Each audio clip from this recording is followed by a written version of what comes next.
좁은 골목 안으로 들어서자 돌을 깐 네모진 공간이 있고 그 주변에 허름한 집들이 추녀를 맞대고 늘어서 있었다. 그 중에 한 집에 46번지라는 숫자와 랜스라는 구리 문패가 걸려 있었다. 문간에 나와 있던 랜스의 부인으로 짐작되는 여자에게 랜스 씨를 만나러 왔습니다. 하고 말하자 남편은 자고 있으니 잠시 기다리셔야 되겠어요. 잠시 뒤 단잠을 설치게 해서 그런지 부르통한 표정의 남자가 나타났다. 랜스일 것이다. 그 사건에 관한 것이라면 이미 서에 보고했는데요. 홈즈는 주머니에서 10실링짜리 금화를 하나 꺼내더니 무심한 척 탁자 위에 올려놓고는 만지작거리며 말했다. 보고서보다는 직접 현장을 목격한 당신에게 이야기를 들어보고 싶습니다만 그만둘까요? 아니, 알고 있는 일이라면 뭐든지 말씀드리지요. 랜스 경관의 눈빛이 달라졌다. 우선 당신이 본 대로만 이야기하십시오. 랜스는 금화에 구미가 담긴 것이 분명했다. 처음부터 말씀드리지요.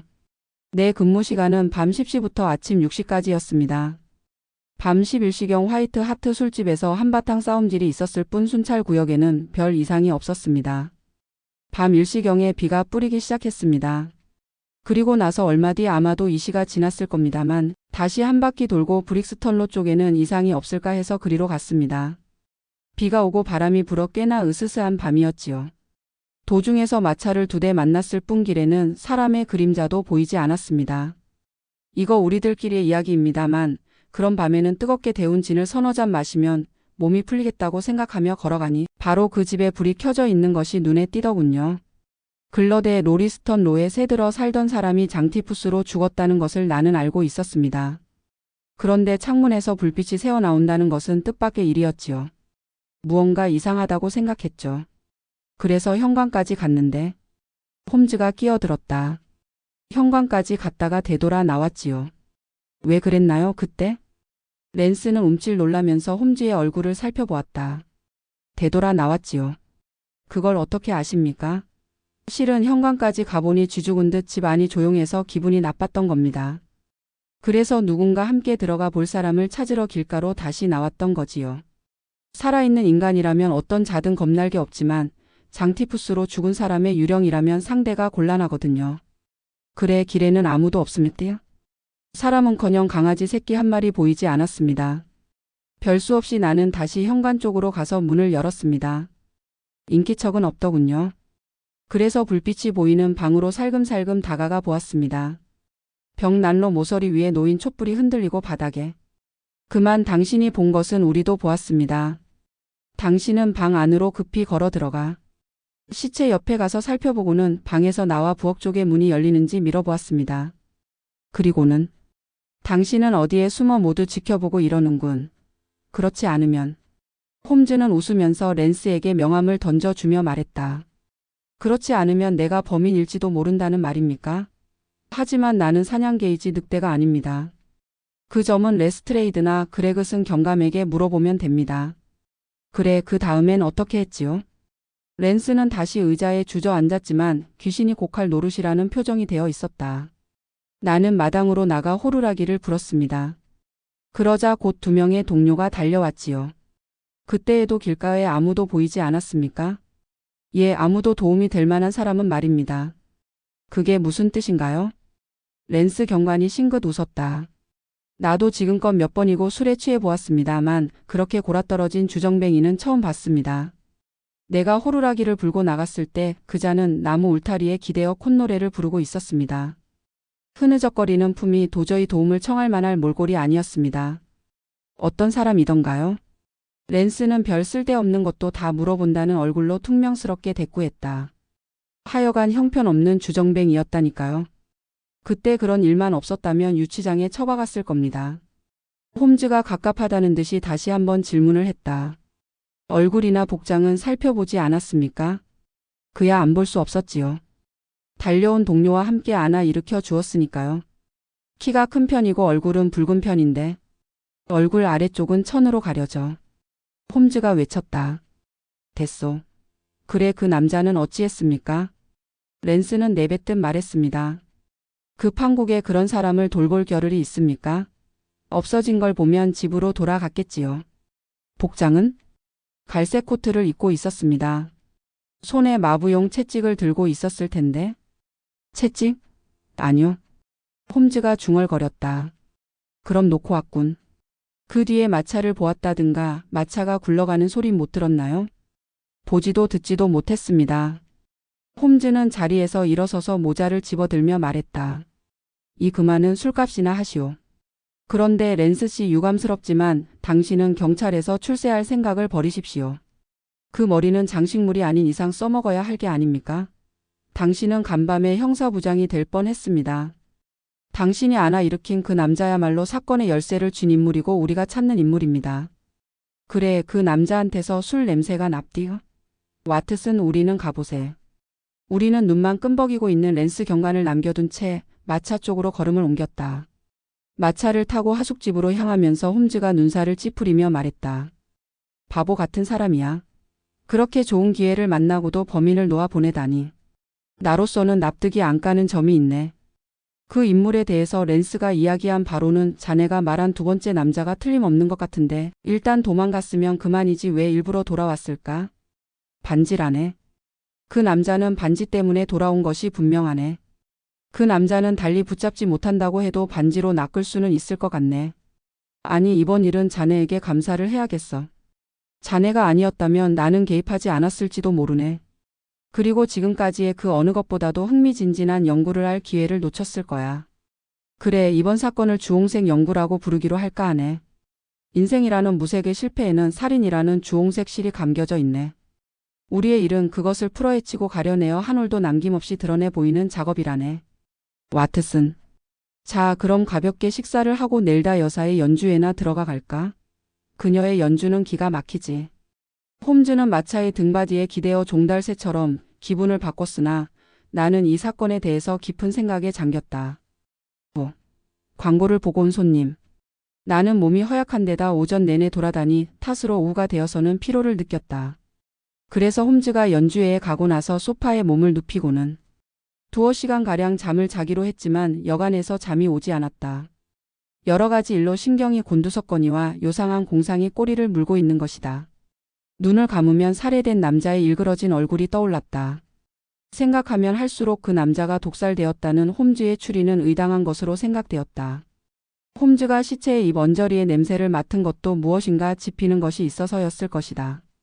더구나 시체엔 상처도 목이 졸린 흔적도 없으므로 독살이 아니고는 달리 죽은 원인을 생각해 볼 수도 없다. 하지만 독살이라면 바닥에 흘러있던 그 많은 피는 누구의 것인가? 현장에는 싸움을 한 흔적도 없었고 죽은 자가 상대방을 해쳤다고 생각되는 흉기도 보이지 않았다. 이러한 여러 가지 의문이 풀리지 않는 한 나는 잠이 올 것 같지가 않았다. 그러나 홈즈의 자신만만한 태도로 미루어 보아 홈즈의 마음속에는 모든 사실에 대한 설명이 마무리 지어진 것으로 생각되었다. 홈즈는 늦게야 돌아왔다. 그렇게 늦은 것으로 보아 그냥 연주회에만 다녀온 것은 아닌 것 같았다. 홈즈는 늦은 저녁 식사를 하며 말했다. 연주회는 굉장했다네. 그런데 자네 무엇 때문에 그러나? 안색이 나쁜걸. 그 살인사건으로 충격이 커서 그러는가? 사실은 그렇다네. 나는 아프가니스탄에서 험한 꼴을 많이 보아온 터라 웬만한 일에는 마음이 동하는 일이 없는데 말야. 저 마이완드의 전투에서는 전우가 갈기갈기 찢겨져 죽는 것을 보고도 대범했는데. 이해가 가네. 이 사건에는 생각할수록 섬뜩한 점이 있지. 그런데 석간신문은 보았나? 아니. 왜? 사건에 관해서 상당히 자세한 기사가 나와 있더군. 단 시체를 들어 올렸을 적에 여자의 결혼 반지가 굴러 떨어진 이야기는 빠져 있더군. 천만다행이야. 그건 또 왜 그런가? 광고를 보게나. 내가 연주회에 가면서 부탁한 광고라네.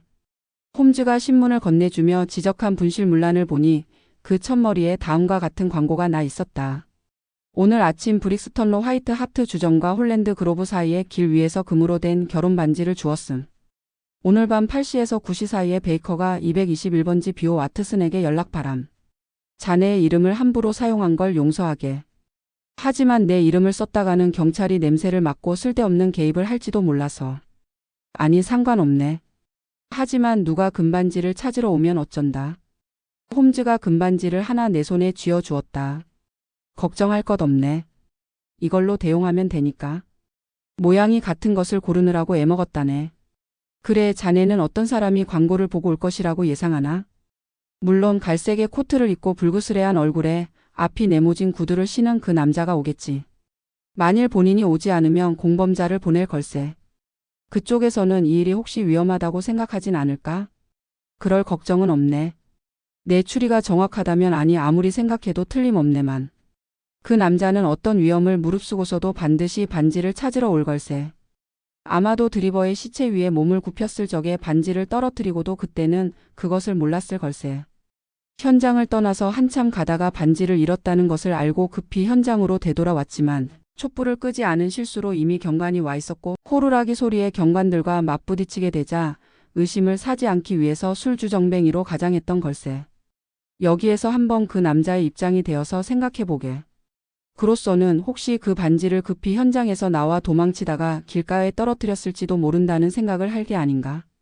그렇다면 혹시나 하는 마음에 신문 광고의 분실문란도 살펴볼지도 모를 일일세. 그렇게 되면 반드시 이 광고가 눈에 띄겠지. 크게 기뻐할 걸세. 덫이라고 생각할 마음의 여유가 어디 있겠나. 길에서 반지를 주운 거라면 살인과 연관지을 사람은 없을 테니까 말이야. 그러니 반지를 찾으러 올 걸세. 1시간 안으로 찾아올 거라고. 오면 어쩔 셈인가? 아, 그 조치라면 나에게 맡기게. 그런데 자네는 무기를 갖고 있던가? 군의관 시절에 지녔던 군대의 연발 권총과 탄환이 약간. 그럼 그걸 손질해서 탄환을 채워두게. 상대는 흉폭한 사람일지도 모르니까. 나는 기습을 해서 붙잡을 셈이지만 만반의 준비는 해둬야지. 내가 침실로 가서 권총을 가지고 돌아와 보니까 테이블 위는 말끔히 정돈되고 홈즈는 바이올린을 손에 들고 긴장된 투로 말했다. 사건은 중대한 고비로 접어들었네. 지금 막 미국에서 전보에 회신이 왔네.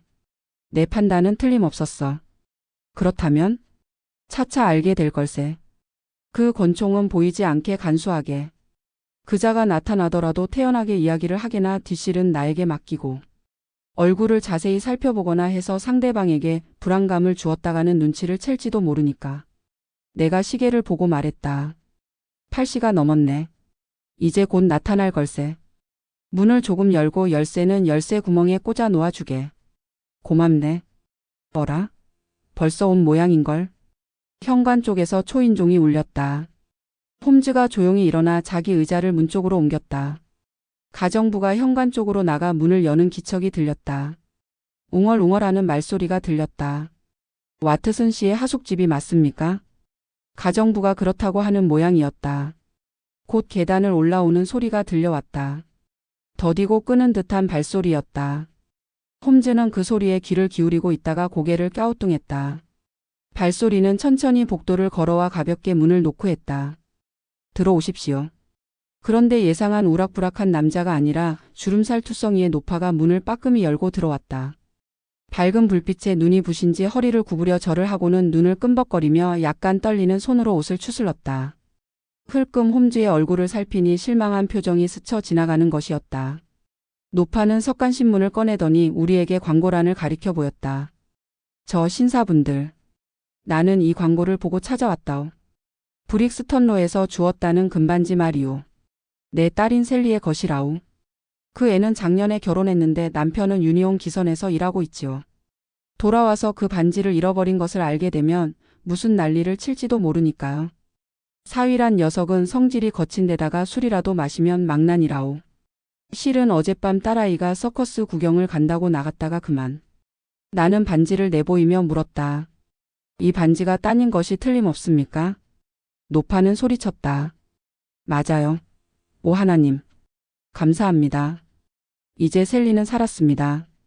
나는 연필을 손에 들고서 물었다. 주소라도 알려주시지요. 하운즈 디치의 덩컨로 13번지요. 이곳에서는 꽤 멀다오. 홈즈가 날카롭게 입을 열었습니다.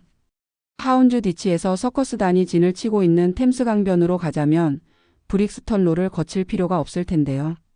노파는 흠칫 홈즈를 노려보더니 곧 능청스럽게 대답했다. 이쪽 선생님은 내 주소를 물어보신 게 아닌가요? 내 딸이야. 패컴의 메이필드 플레이스 3번지에 새들어 살고 있지요. 그럼 할머니 성함은? 소여라고 해요. 딸은 셀리 데니스. 사위의 이름은 톰 데니스라오. 배를 타면 똑똑하게 굴어 신용도 괜찮은 모양이지만 육지에 올라오면 술만 퍼마신다오. 글쎄. 나는 홈즈의 눈짓에 따라 이야기를 끝냈다. 그럼 소여할머니, 이 반지는 따님에게 전해 주십시오. 주인을 찾게 되어 천만다행입니다. 할머니는 감사의 말을 입속에서 우물우물하더니 반지를 챙겨 넣고는 한쪽 발을 절면서 방문을 나섰다. 홈즈는 방문이 닫히자 곧 자기 방으로 들어갔다가 나왔다. 어느새 콧수염을 달고 안경을 쓰고 있었다. 저 노파의 뒤를 밟겠네. 틀림없는 공범자일 테니까. 은신처를 알아내면 범인도 찾을 수가 있겠지. 자지 말고 기다려주게. 노파가 현관문을 닫는 소리가 들리자 홈즈가 뒤따라 나갔다. 내가 창틈으로 내다보니 노파가 길 건너쪽으로 절룩절룩 걸어가는 것이 보이고 간격을 두고서 홈즈가 뒤를 밟는 것이 보였다. 나는 혼자 생각해 보았다. 홈즈의 추리가 틀림없다면 홈즈는 지금 사건의 핵심으로 다가가는 것이 된다.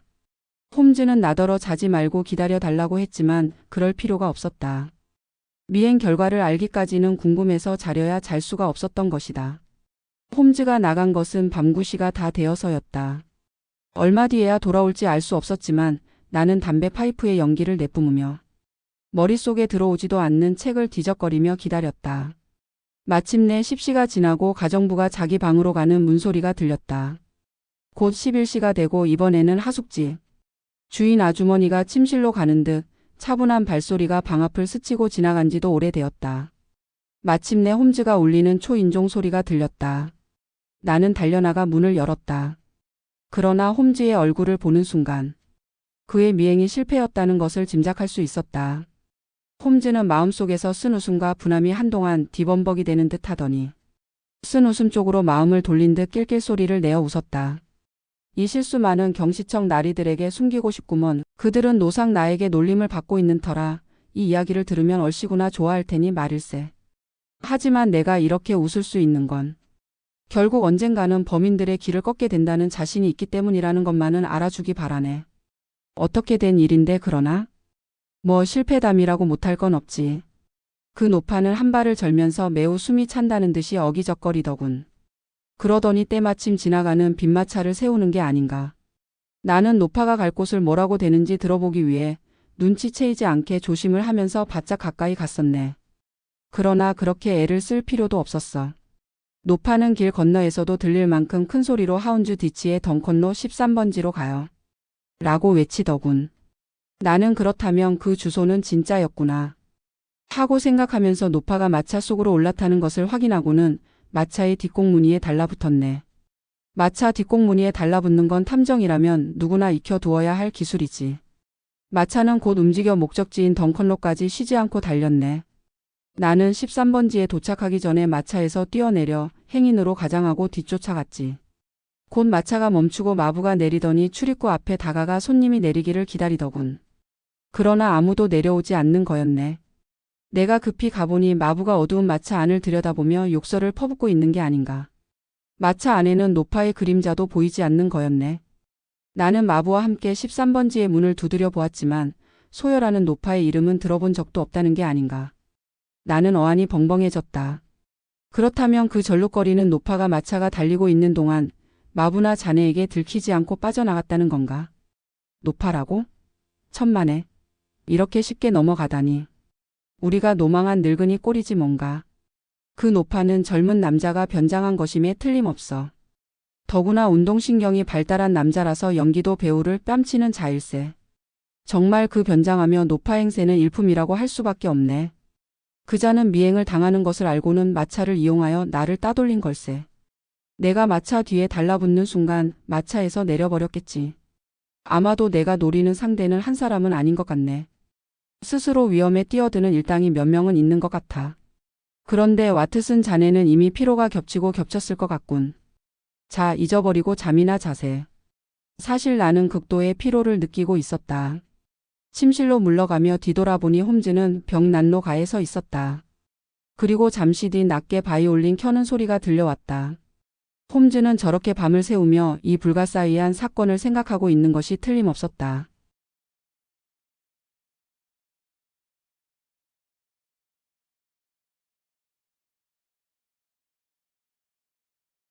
시청해 주셔서 감사합니다. 구독, 좋아요. 끝.